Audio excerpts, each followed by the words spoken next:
नमस्कार दोस्तों। आज हम बात करने वाले हैं एक ऐसे कानून की जो यूपीएसआई और पीसीएस एग्जाम में बार बार पूछा जाता है। दहेज प्रतिषेध अधिनियम 1961। सबसे पहले हम शुरुआत करेंगे इतिहास से, क्योंकि यहीं से कई बार एग्जाम में सवाल बन जाता है। इतिहास, हिस्ट्री। भारत में सबसे पहले दहेज के खिलाफ कानून किस राज्य ने बनाया? बिहार, 1950। दूसरा राज्य आंध्र प्रदेश, 1958। और पूरे भारत के लिए केंद्रीय कानून कब बना? 20 मई 1961 को पास हुआ, 1 जून 1961 से लागू हुआ। और ध्यान रखिएगा, इस एक्ट में कुल धाराएं सिर्फ 10 है, कोई चैप्टर नहीं है। यह लाइन यूपीएसआई में ट्रैप बनती है। धारा 1। अब आते हैं धारा 1 पर। इस कानून का नाम है दहेज प्रतिषेध अधिनियम 1961 और यह लागू होता है पूरे भारत में। सिंपल है, लेकिन पूछा जाता है। धारा 2। दहेज की परिभाषा सबसे महत्वपूर्ण। अब ध्यान से सुनिए, क्योंकि यह सबसे इंपॉर्टेंट धारा है। अगर यह क्लियर हो गई तो आधा एक्ट क्लियर है। दहेज का मतलब क्या है?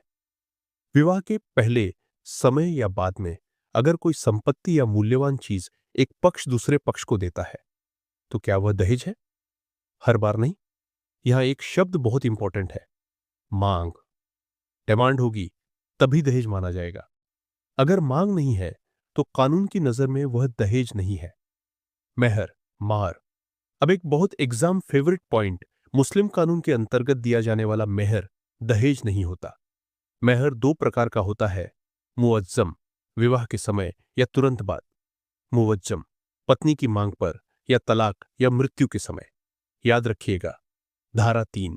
दहेज लेने या देने की सजा। अब आते हैं धारा 3 पर। ध्यान दीजिए, दहेज लेना भी अपराध है, दहेज देना भी अपराध है। सजा क्या है? कम से कम 5 वर्ष का कारावास और कम से कम 15,000 रुपये जुर्माना या दहेज की राशि, जो भी अधिक हो। यहां कम से कम शब्द बहुत इंपॉर्टेंट है। धारा 4।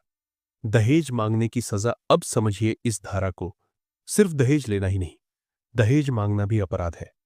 सजा 6 महीने से 2 साल तक की जेल, 10,000 रुपये तक जुर्माना। यूपीएसआई में सीधा MCQ बनता है। धारा 4 ए, दहेज का विज्ञापन।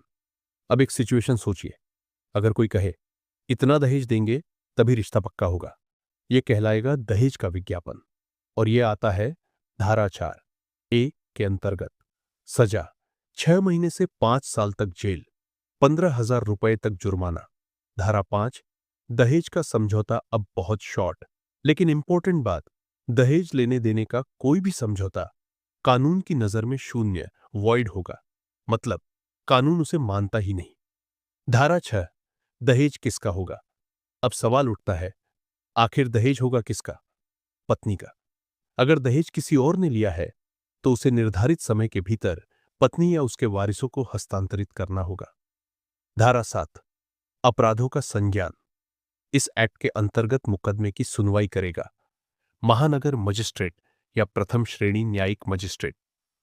धारा 8 अपराधों की प्रकृति। अब बहुत इंपॉर्टेंट कीवर्ड्स।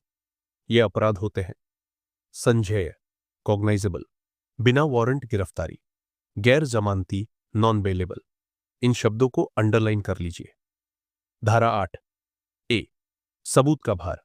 अब एक अलग कॉन्सेप्ट, आमतौर पर सबूत अभियोजन देता है, लेकिन यहां सबूत देने की जिम्मेदारी अभियुक्त पर होती है कि उसने दहेज नहीं लिया। इसे कहते हैं बर्डन ऑफ प्रूफ का उलटना। धारा 8 बी दहेज प्रतिषेध अधिकारी राज्य सरकार नियुक्त करती है डाउरी प्रोहिबिशन ऑफिसर, और उसकी सहायता के लिए एक सलाहकार बोर्ड होता है जिसमें कम से कम 2 महिलाएं अनिवार्य होती हैं। धारा 9 और धारा 10।